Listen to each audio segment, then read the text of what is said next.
اگر آپ آئی A S یا پی ایس سی کے لیے پڑھ رہے ہیں تو اس چینل کو ضروری سبسکرائب کریں تاکہ جو بھی اپڈیٹس ہے وہ آپ تک پہنچے۔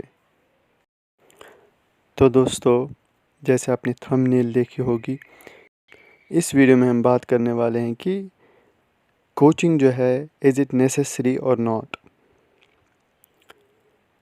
دیکھیے، پہلی بات اب اگر ہم کریں، at least 2,50,000 to 3 lakh are needed to afford a coaching۔ پہلی بات۔ دوسری بات ہے کہ کوچنگ میں انسان بہت سارا ٹائم ویسٹ کرتا ہے۔ فار ایگزامپل، 3 گھنٹے کی کلاس ہوتی ہے، ایک کلاس۔ آپ پہلے 3 گھنٹے صبح جاتے ہو 8 بجے، پہلے 3 گھنٹے آپ جی ایس پڑھتے ہو، اس کے بعد 3 گھنٹے آپ آپشنل پڑھتے ہو، اس کے بعد 3 گھنٹے سی سیٹ پڑھتے ہو۔ سی سیٹ پورے سال نہیں پڑھا جاتا، آپشنل بھی پورے سال نہیں پڑھا جاتا، لیکن یہ جو ٹائم ہے پورا دن کوچنگ کے ساتھ ہی چلا جاتا ہے۔ A person is not able to differentiate how to self study کیونکہ اتنا ٹائم ہی نہیں آتا ہے۔ اگر ایک انسان 4 سے 5 گھنٹے ڈیلی اپنی اسٹڈیز پہ دے، سیلف اسٹڈی کرے، تو ہی اور she will get to know what are his or her weaknesses. تو ان چیزوں سے آپ جو ہے پریپیئر اچھے سے کر پاؤ گے۔ میرے حساب سے in short coaching is not necessary. ہاں، لیکن اگر فار ایگزامپل ٹیسٹ سیریز ہے، اس کے لیے آپ کوئی کوچنگ جوائن کر سکتے ہو۔ جیسے for example vision I A S کی ٹیسٹ سیریز آتی ہے، وہ آپ جی ایس 1 2 3 4 پریلمس کے لیے جوائن کر سکتے ہو، یا ٹیسٹ منگا سکتے ہو کوریئر کے ذریعے اور خود پریکٹس کر سکتے ہو ٹائمر لگا کے۔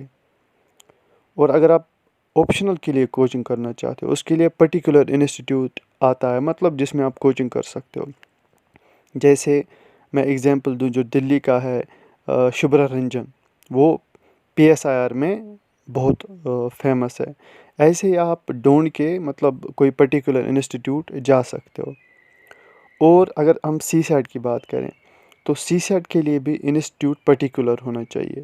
اگر آپ اس انسٹیٹیوٹ میں جاؤ جو جی ایس کی بھی کراتا ہے، آپشنل کی بھی کراتا ہے اور سی سیٹ کی بھی کوچنگ کراتا ہے، تو وہاں پہ کوئی نہ کوئی سبجیکٹ کمزور ہوتا ہے۔ ابھی جو میں کوچنگ کی بات کر رہا ہوں، یہ ان لوگوں کے لیے نیسیسری ہے جو مطلب ڈسپلن میں نہیں رہ سکتے ہیں، جو irregularity دکھاتے ہیں پڑھنے میں۔ اور جو انسان پڑھ سکتا ہے تو اس کے لیے بڑی آسانی بات ہے، اس کے لیے 2.5 سے 3 لاکھ یا 4 لاکھ روپے خرچ کرنا یہ مطلب اچھی بات نہیں ہے۔ تو try to get all the books required for prelims mains and try to make strategy, and اس اسٹریٹجی کے حساب سے آپ اپنا سلیبس گریجولی کمپلیٹ کریں۔ اور ٹائم یہ آئے گا کہ you will get to know, جب آپ ٹیسٹ سیریز دو گے، کہ آپ کو کتنا ریٹین ہوا ہے اور کتنا نہیں ہوا ہے۔ لیکن جو کوچنگ ہے اس میں آپ کا ٹائم زیادہ جو ہے مطلب اس طریقے سے آپ نوٹس بناتے ہو، لیکن کبھی کسی کوچنگ میں کمپلیٹلی آپ کو سلیبس کمپلیٹ نہیں کرایا جاتا ہے۔